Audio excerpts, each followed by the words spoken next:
할렐루야. 오늘 목사와 함께하는 주일 새벽입니다. 이제 한 주가 있어야 되나요? 이제 부활주일이 이제 다가오게 되겠죠. 뜻있고 의미 있는 부활주일을 맞이하기를 바라고, 오늘 누가복음 8장에 27절서부터 보면 이제 군대 귀신이 들린 사람을 고쳐주신 이야기, 그 다음에 회당장 야이로의 딸을 고치신 이야기, 가는 도중에 12회를 혈루증, 그 피가 멈추지 않는 병으로 앓는 여인을 고치신 이야기 하는 것들을 쭉, 그 다음에 이제 그런 내용으로 8장이 구성이 되어 있습니다. 여러분들이 성경, 특별히 이제 신약 성경을 좀 눈여겨 보시면 예수님의 사역 가운데 상당 부분, 약 3분의 2 됩니다. 병 고치시고 사람 고치신 이야기예요. 귀신 쫓아주고 병자 고쳐주고 각종 페인으로 고통하는 사람들 고쳐주신 이야기로 갇혀 있어요. 참 쓸 게 많을 텐데 뭐 이런 게 잔뜩 들어가 있나. 쓸 게 많아도 이것보다 더 많이 쓸 게 없다는 뜻이에요. 예수님은 가난한 자를 먹이고 병자를 고치고 묶인 자를 풀어주고 절망에 있는 자들에게 소망을 주는 일 말고 이 땅에서 하신 일이 없어요. 그러면 물어야죠. 아니, 하나님의 아들이 그 보좌를 버리고 오셔서 고작 그 영광의 하나님 자리를 스스로 박차고 이 땅에 오셔서 사람의 모양을 입고 하신 일이 고작 냄새나는 사람들의 몸을 고쳐주시고, 먹을 게 없으면 기적을 베푸시고 잔치집에 가서 물로 포도주를 만들어 주시고 하는 그런 종류의 일만 하려고 오셨네. 그런 허드렛 일 같은 것을 그렇게 생각할 수 있잖아요. 근데 뒤집어 생각해 보세요. 하나님의 아들이 오셔서 그런 일을 안 해주셨으면 우리 운명은 어떻게 되냐. 우리 운명은 그냥 한마디로 꽝이에요. 아무것도 아닌 거예요. 절망 그 자체예요. 비참 그 자체야. 지옥 그 자체야. 우리가 정신적 질병에서 어떻게 벗어날 거며, 귀신 들리면서 어떻게 해방될 거며, 가난에서 어떻게 해방될 거며, 절대 절망에서 어떻게 희망을 가질 것이며, 질병에서 어떻게 노임을 받을 것이며, 지옥에서 어떻게 천국으로 우리가 갈 수 있으며, 어둠의 나라에서 빛의 나라로 어떻게 옮겨갈 수 있겠냐 말이지. 왜? 예수님이 없는 인간의 삶, 예수님이 없는 우리의 삶, 하나님의 아들이 오시지 않으면 그야말로 버려진 삶, 이 처참한 삶에서 우리를 구원시켜 줄 분이 없는 거예요. 그러니 여러분 생각해 보십시오. 뭐 비유를 이렇게 들어 죄송하지만 정화제, 그 똥을 퍼내는 것도 말이죠. 똥차를 끌고 와서 몸에 똥냄새 배면서 그분들이 퍼줘야 돼요. 뭐 양복 입고 와갖고 말이지 바짝바짝 빛나는 구두 신고 똥 풀 수 있어요? 아이고 뭐 똥 알 수 없지. 뭐 비율 그렇게 들 수밖에 없어. 아니야. 에? 병원에 환자를 보러 오는 의사나 간호원들이 말이죠, 빼닥구도 신고, 광 잡고 폼 잡고 말이야, 막 턱시도 입고 병자 수술할 수 있습니까? 아니지. 말이 안 되지. 그러면 하나님의 아들이 그 영광의 보좌를 버리고 사람의 모양을 입고 사람과 같은 자리로 내려오셔서 우리를 구원하셔야 되는데, 그런 왕복을 입고 금마차를 타고 손에 물 안 묻히시고 먼지 안 묻히시고 다 사람들이 와서 입에 밥 넣어주고 목욕시켜드리고 손톱 깎아주시고 그렇게 하셨어야 돼? 그럼 저 여러분들의 영혼은 영원히 구원받지 못해. 영원히 구원받지 못해. 우리 주 예수 그리스도의 내가 고맙고 또 고맙고 눈물 나게 일생을 눈물을 흘려도 고마운 이유는 그걸 다 그 기득권에 그 특권을 다 버리신 거야.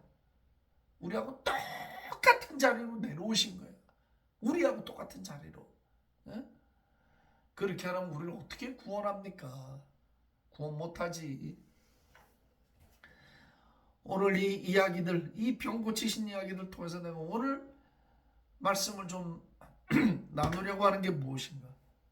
예수님은 이 땅에 오셔서 천국을 설명하지 않으시고 천국을 나누어 주셨어요. 이 말을 잘 기억해야 돼.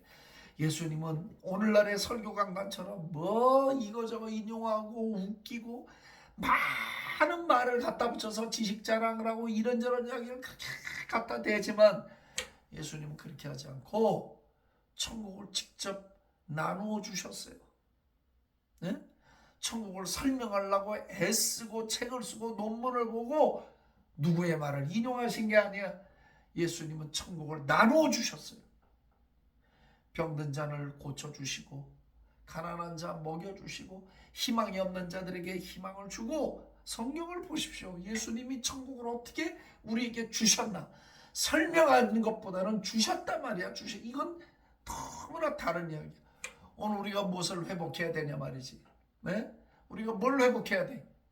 많은 걸 가르치려 하고 많은 이야기를 하려고 하는 것보다는 그것도 필요해요. 천국을 나눠줘야 돼. 천국을 보여줘야 돼. 네? 가난과 고통과 절망에서 신음하고 있는 영혼들에게 무슨 설명이 그렇게 많고 길어요. 알아듣지도 못하는데. 예수님처럼 우리도 천국을 줘야 돼. 가난에서 해방시키고 질병에서 해방시켜주고 절망에서 소망을 갖게 하고 위를 보게 하고. 할렐루야. 예? 만약에 우리가 예수님의 제자라면 우리가 예수님의 하신 일, 살았던 삶을 우리가 따라가야 되는 거잖아. 왜 우리의 스승이신 예수님, 우리의 주님이신 예수님이 걸어간 길과 상관없는 길을 우리는 부지런히 걸어가면서 우리가 무슨 대단한 일을 한 것처럼 거들먹거리고 바리새인이나 서기관들과 우리가 다른 게 뭐가 있어요? 머리통은 꽉 진리로 가득 차 있고 교리로 가득 차 있고 읽은 시랑 서적으로 꽉 차 있지만은 예수님처럼 우리가 천국을 준 적은 있냐 이거예요. 네? 천국을 보여준 적은 있냐는 거예요. 근본적인 도전이죠. 근본적인 도전. 우리의 삶에.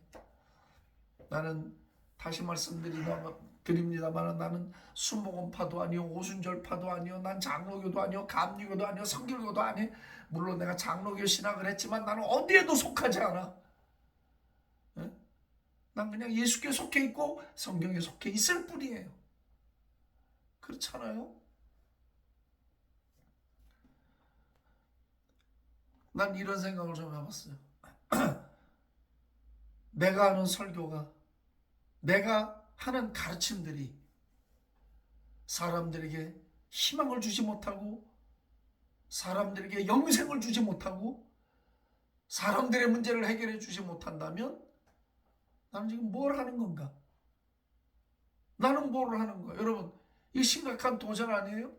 저와 여러분들이 지금 이 유튜브를, 이 방송을 보신 분들 가운데 사역자들도 있을 거고 사역자 출신도 있을 거고 지금도 교회에서 무엇인가 중직자로 봉사하는 분들도 있을 거고 많은 일을 하는 분들이 있을 거예요. 한번 생각해 보세요. 우리가 하는 일이, 우리가 하는 말이, 우리가 전하는 메시지가, 우리가 하는 성경 공부가, 우리가 하는 모든 봉사가 사람 살리고 희망을 주고 영생 주는 일 아니면 우리가 지금 뭐 하는 거예요? 쇼하는 거 아니에요? 무슨 의미가 있겠나를 생각해 봤어요. 내가 그 긴 세월을 강단에서 설교하고 지금까지 이루고 왔는데 나는 뭘 전했나? 난 무엇을 했나? 만약에 그것이 가난한 사람들에게 희망을 주고 병든 자들에게 희망을 주고 절망 가운데 있는 자들에게 소망을 주고 귀신을 쫓아주고 병을 고쳐주고 문제를 해결하는 생명의 복음 예수의 복음이 아니었다면 나는 과연 무엇을 했던가? 나는 과연 무엇을 했던가? 내가 쓴 시간과 내가 바친 삶의 대부분은 어느 곳에서 무엇을 위해 쓰여졌는가? 이런 생각을 해보게 된다는 거죠. 성경을 아무리 읽고 또 읽고 보고 또 봐도 마태복음, 마가복음, 누가복음, 요한복음을 예수님의 행전이잖아. 예수의 행전이잖아. 원복음이잖아. 뒤에 사도들의 이야기 말고 이 예수께서 직접 하신 일을 기록한 마태, 마가, 누가, 요한복음을 한번 여러분 읽고 또 읽고 읽고 또 읽고 읽고 또 읽고 읽고 또 읽고 해보세요. 그 안에서 어떤 예수가 우리 눈에 보이는지, 어떤 구주가 우리 눈에 보이는지, 어떤 구속의 역사가 우리 눈에 보이는지를 봐야 해요. 난 이게 원형이라고 생각해. 오리지널 패런이에요. 원형이야, 원형. 이 원형은 관심을 가지지 않고 자꾸 헛것을 보고, 예? 외형을 보고 뭘 대단한 일을 남기고 갈 것처럼 요란을 떨면 우리 인생의 마지막에 후회만 남아. 후회만. 주님은 우리에게 큰 일이나 위대한 일을 하라고 부탁하신 적이 없어요. 주님이 부탁한 건 제자로 살라는 거야. 제자로. 내 제자의 삶을 살아다오. 내 제자의 삶을 살아다오. 내가 하늘 보좌를 버리고 와서 너희들과 같이 되고 생명을 주고 영생을 선물로 준 것처럼, 내 살을 성찬의 제물로 줘서 살과 피를 띄워준 것처럼, 사람들을 배불리고 목마르지 않게 해준 것처럼, 너희들도 내가 걸어간 길을 누가 알아주지 않아도 너희 자리를 버리고 내려와서 사람 살리는 일을 하라는 거야. 제자의 삶을 살아가라는 거예요. 그게 주님이 우리에게 부탁한 유일한 것이에요. 아버지와 아들과 성령의 이름으로 세례를 주고 나라마다 다니며 제자를 삼으라는 거예요. 내가 보라, 내가 세상 끝날까지 함께 하겠다는 거예요. 그런 일을 하는 제자들에게 주님이 끝까지 함께 하시겠다고 그래서 아무한테나 끝까지 함께 하시겠다는 말을 한 적이 없어요. 예수님이.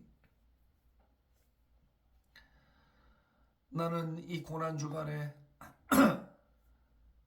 부활주의를 맞이하는 그런 어간에 다시 한번 생각해 보는 거야. 우린 고난주간을 어떤 뜻으로 지키고 있는지, 해마다 돌아오는 고난주간의 의미를 어디에다 두고 우리는 지금 가려고 하는 건지. 여러분, 만약에 고난주간이 의미가 있다면 고난주간의 주인공이 누구예요? 우리 예수님이잖아. 우리 예수님이잖아. 그럼 어디에다 초점을 둬야 돼? 그 구속의 삶과 구속의 사건과 부활에다가 초점을 둬야 되는 거야. 그리고 예수님, 우리 구주 예수님은 무슨 일을 하셨나? 어떤 삶을 사셨나? 우리에게 천국을 설명하셨나? 천국을 직접 주셨나? 이런 것들에 관심을 가지고 들여다보면서 주님, 저도 그 길을 따라가렵니다 라고 자신의 삶을 투납하는 거, 튜닝하는 거, 기타 줄을 맞추듯이, 피아노 줄을 맞추듯이 제 소리를 내도록 튜닝하는 작업을 해야만 이 고난주간이 의미가 있다고 나는 생각을 합니다. 사랑하는 동역자 여러분, 주님 오실 시간이 가까워지는데 넋놓고 살면 안 됩니다. 제가 늘 하는 말 있죠. 축구 45분 전후반 90분, 89분까지 아무리 경기 잘해도 마지막 1분에 골 먹으면 지는 거예요. 막 내용이 좋았다, 다 자기 합리화예요. 골을 많이 넣어야 이기는 거예요. 마지막 1분, 마지막 언저리 타임, 골 넣으면 이기는 거예요. 골 먹으면 지는 거고, 마지막까지 제자도의 길을 걸어가면서 예수님처럼 우리도 천국을 주는, 천국을 자꾸 긴 말로 설명하지 말고 천국을 주는 그런 제자의 삶을 살아갈 수 있기를 예수님의 이름으로 축복합니다. 할렐루야. 존귀하신 주님, 은혜를 찬송합니다. 오늘도 우리에게 말씀을 주신 것 감사하고, 우리도 예수님처럼 천국을 주는 삶을 살아가게 주옵소서. 예수님의 이름으로 감사하며 기도합니다. 아멘. 할렐루야.